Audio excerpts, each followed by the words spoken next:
after the first homestand, you guys 2-5, this one perfect, the 3 walk-off wins. What would you say are some of the biggest differences that you've seen from the start of the season to now where you guys are at? A couple of things going our way. We're kind of settled in the season a little bit. I think, we were always going to find a way to play better at home. We've done that in years past. We have such a great home field advantage here with the fans, and just feeling comfortable in Petco Park and playing here. And, we had, a team that was kind of gelling together at the beginning, getting back from WBC and kind of coming back together. And I think, that first road trip just kind of got us a little bit more connected. Whether that's true or not, I don't know. We're just playing a little bit better here at home. What did you think of Walker Buehler today? He did great. Yeah, he pitched awesome, and pitched good enough to where we felt comfortable with him going out for the 6th inning. And gave up a couple hits in the 6th, but overall, that's not going to diminish what he did the first 5. He pretty much mowed him down for 5 innings and looked like vintage Walker Buehler there for a while, throwing 95, 96. So a lot of good signs from Walker moving forward. What did you think about him able to pitch out of some trouble there? Yeah, it's just great to get Adrian in a game right there where he comes in and could have went a lot of different ways, and he just kind of mows him down. He's had a couple outings where it didn't go his way, but he just showed his mental toughness, his toughness overall to go out there, believe in himself, and really just dominate that 6th and 7th inning, and really probably the key to us getting the victory. I kind of talked about, but how nice is that to have that Adrian and the luck going his way for once, when you also have then Adam Miller and you get 5 strong innings from your starter. Right, exactly. That's our recipe for winning. We've got a great bullpen, and we've just got to get the ball to them somehow, some way with the lead, and then I feel good with us closing it out and figuring it out from there. I always compare it to like a team that's got a really good running game. You get the lead, and they can just run the ball, run the clock out, and hopefully win the game. And that's kind of our strategy: score early, get ahead, and then hand the ball off to all the guys that throw 100 miles an hour.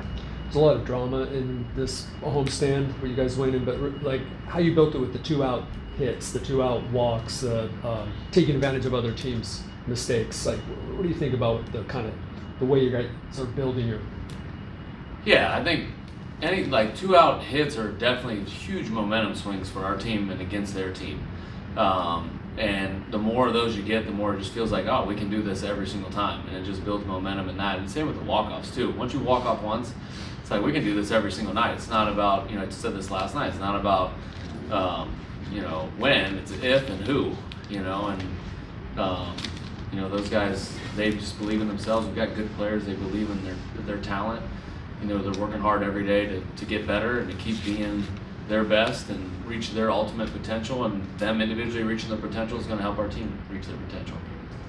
Consistency is obviously what every reliever is chasing, and Mason to have done what he's done, where you do those consecutive scoreless innings and not really allowing any base runners. Like, what have you made about the way he's been able to be as consistent as he's been? Yeah, that's a great point. We get lost a little bit in how hard he throws and how nasty his slider is and how he's throwing a changeup, but just for him to be the same person almost every single time that he goes out there on the mound is pretty amazing. That's the hardest thing to do as a pitcher is to show up day in, day out, arm sore, pitching back to back, pitching 3 in a row, pitching 4 outs, and then still be the same guy no matter every time you get the ball.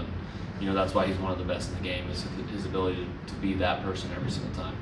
What have you made of Fernando's ability to impact games, even without the home runs right now? It seems like every other aspect he's doing something. Yeah, he's a great baseball player. He made a nice play in right field, got us some momentum, came in and gets a 2 RBIs, laser up the middle, runs the bases first to third after the hit by pitch, scores another run there in the 7th. That kind of, gave us a little bit more breathing room. When we're going good, he's impacting the game quite often, and we saw this homestand, how much of an impact he can have on our team, and you can take us to another level. You guys have won the last 8 and right now have the 2nd best record in baseball. Any thoughts on your team stays hot right now? Yeah, it's always good to be hot and to go on winning streaks. That's kind of how you build, a good record throughout the year. And right now we're on a little bit of a hot streak, and we've got to keep it going. As the season goes, we're not going to be playing this well, and the breaks aren't going to be always going our way, like this consistently. And so when that happens, we just got to manage the ups and downs and not ride the roller coaster. And then hopefully at 162, we've got a chance to play for the postseason, and hopefully we get hot like this again. Any thoughts on having 3 road trips in a row, being first in Anaheim, then Coors Field, and then Mexico City against the Diamondbacks? Yeah, it's going to be a fun road trip. We just go a little bit up north and play the Angels, and then go to some altitude with Colorado and Mexico City. I know the hitters are looking forward to that. The pitchers probably not as much. But it'll be a fun atmosphere in Mexico City. Something I've never experienced. At Mexico City, so it'll be a fun atmosphere taking on the Diamondbacks. I feel like it's self-evident, but you found your leadoff hitter. Yeah. Yeah. When Yeah, did you I know think so. you found your leadoff hitter? I think as soon as he had the one game where he kind of got 2 hits, like every time we put somebody in the leadoff, they kind of gone in a slump, and he just didn't go in a slump. I think that maybe the first home run that he hit from the leadoff spot, not to lead off the game, but in the course of the game, we just felt, we saw a lot of good at bats from him, and him being in that spot didn't affect his at bats. He was taking them the same whether he was batting first, 4th, 6th, 7th, 8th, whatever. When I was done putting him lower in the lineup. So we felt really good with just his attitude, leading us off and, setting the tone for our team. He does a great job of that. And the guys feed off of him too. He's got that personality. What did you think of that play he made in the 8th? I mean, hit the Jets and was able to grab. Right, game-saving play. Outside of Adrian, nailing down there in the 6th and the 7th, that was probably, the play of the game for us. On defense, Toddy's catch, obviously, but, that ball gets down and, it's just a different ball game. Probably bringing Mason Miller into the game in the 8th, and, when you're bringing your closer in the 8th, you never know what's going to happen. It's just a tough scenario and situation. So for him to run that ball down just set us up perfectly to hand the ball to Mason in the 9th, and then hopefully have him ready and available for tomorrow.